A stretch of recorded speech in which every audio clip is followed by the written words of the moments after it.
My wife and I began to find out through neighbors, through the news, that little babies were dying around us for reasons as simple as somebody wouldn't pay $3 to bring them into the hospital or the clinic. Or they would just leave them to die from something that could have easily been cured, but they just wouldn't put the investment in it. And we saw there was a deeper problem, that they just didn't value these babies. The Quechua world, it was just another mouth to feed, and they couldn't really prove that it was going to be a strong enough person to be part of the farm. And so these babies were dying, and my wife just almost got in a panic to have a place that would be safe for these children, that we could invite people to bring them.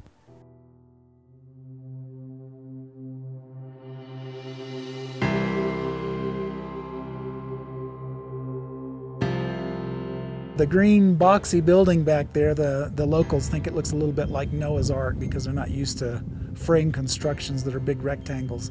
It's called Josephine House. It's named after Ruth's aunt Josephine Kupferschmidt, who started an orphanage in Brazil, and it was Ruth's dream to help her with that orphanage. Basically, we can handle up to about 15 kids. Sometimes we go a little over, a little under, but they're abandoned kids, sometimes orphaned, but many times just abandoned because of alcoholic parents, dysfunctional families. The law system here that takes care of those situations, they assign them to us.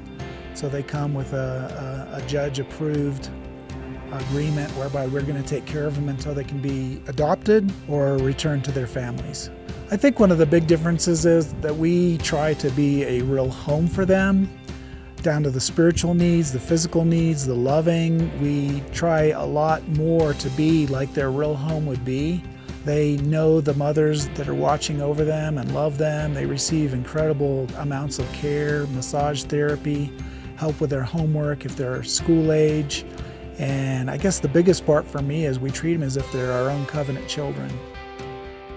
Because of our grasp of the gospel, we see all of us as adopted children, and we look at the model as how God treats us. We don't have to earn the love. We don't have to be a certain way to receive His care. And so we try and take that philosophy of ministry into the home, and with the children and with the workers as well, caring for them and watching out for their spiritual well-being. Yeah, it is a more global, holistic approach to meeting needs. We are hoping to recruit a couple who would maybe be beyond their child-bearing time, that don't have kids that they're focused on, but have that experience with children, that could take on the house parent role. Right now we have a single parent who is Cecilia. She's doing a fantastic job, but the children really need a father presence in the home. We got our license to function from the municipality of San Jeronimo, and they gave us indefinite license to function. So we feel like the Lord's opened the doors for us to carry on and keep going, but we do need just a constant rotation of teams that come and visit, and people that would be called as volunteers. Presently have 2 volunteers that are resident volunteers. It can be people in an in-between year between high school and college. It can be college graduates. It could be a young couple. But we do need just a constant flow of people that can come and keep our costs down by just giving of their time.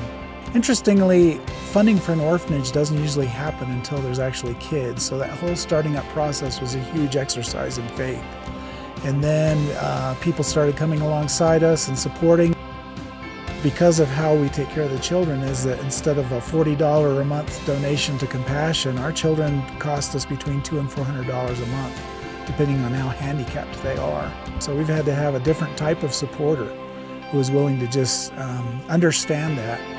And we're not attempting to grow numerically at any one time, but because our children are adopted or go back to their original homes, we've been able to help somewhere around 70 children so far, and we just, as they rotate through, we just don't want to get so big that the children just feel like they're a number in a bunch, but that they can be individually held, loved, and cared for.